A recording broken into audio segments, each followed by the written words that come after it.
কমলপুৰৰ আলেকজাৰীত চুৰিকাঘাতৰ ঘটনা শুৱাপাতিতেই স্বামী স্ত্ৰীক হত্যাৰ চেষ্টা শংকৰ দাস আৰু গীতিমা দাসক চুৰিৰে আক্ৰমণ কপিল দাস নামৰ এজনৰ সংকটজনক অৱস্থাত দুয়োকে হাস্পতালত ভৰ্তি কৰোৱা হয় আৰু ৰাইজে খেদি আটক কৰে আক্ৰমণকাৰী কপিল দাসক গাঁওখনৰ বাবে সন্ত্ৰাসৰ অন্যতম কাৰণ হৈ পৰিছে এতিয়া কপিল দাস এপিনে কমলপুৰ থানাৰ বিৰুদ্ধে ক্ষোভ গাঁওবাসীৰ কপিল দাস নামৰ এই লোকজন এই দুৰ্বৃত্ত আসলতে দীৰ্ঘদিন ধৰি গাঁওখনত অশান্তিৰ সৃষ্টি কৰি আহিছে বুলি স্থানীয় লোকে অভিযোগ উত্থাপন কৰিছে আৰু বিভিন্ন ধৰণৰ কুকাৰ্য সংঘটিত কৰি আহে আৰু এইদৰে শুৱাপাতিতে এই স্বামী স্ত্ৰীক চুৰিকাঘাত কৰি হত্যাৰ চেষ্টা চলায় আৰু এই স্বামী স্ত্ৰী হাল সংকটজনক অৱস্থাত এতিয়া চিকিৎসাধীন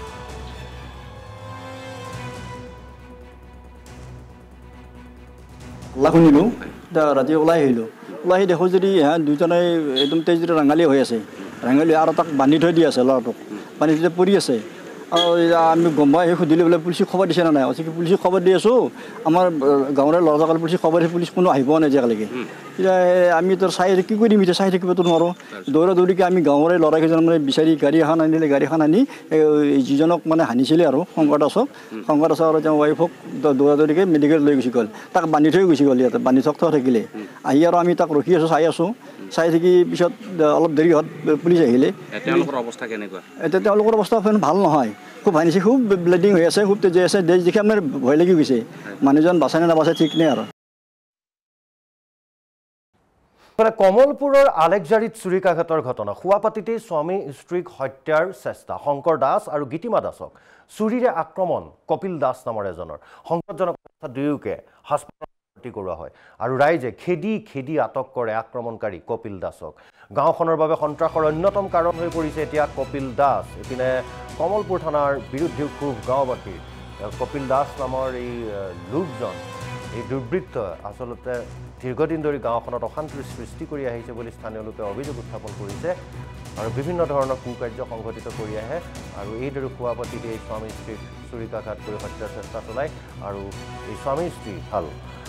সংকটজনক অৱস্থাত এতিয়া চিকিৎসাধীন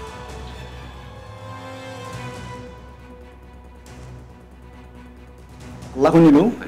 ৰাতি ওলাই আহিলোঁ ওলাই আহি দেখোঁ যদি দুজনে একদম তেজৰে ৰাঙালী হৈ আছে ৰাঙালী আৰু তাক বান্ধি থৈ দি আছে ল'ৰাটোক বান্ধি থৈ পৰি আছে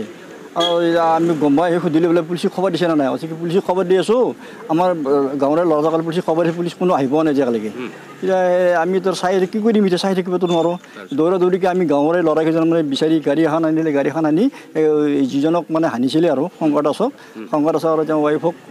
দৌৰিকে মেডিকেল লৈ গুচি গ'ল তাক বান্ধি থৈ গুচি গ'ল ইয়াতে বান্ধি থাকিলে আহি আৰু আমি তাক ৰখি আছোঁ চাই থাকি পিছত অলপ দেৰি হ'ল পুলিচ আহিলে তেওঁলোকৰ অৱস্থা কেনেকুৱা এতিয়া তেওঁলোকৰ অৱস্থা ভাল নহয় খুব হানিছে খুব ব্লিডিং হৈ আছে খুব তেজি আছে দেশ দেখি আপোনাৰ ভয় লাগি গৈছে মানুহজন বাচানে নাবাচে ঠিক নাই আৰু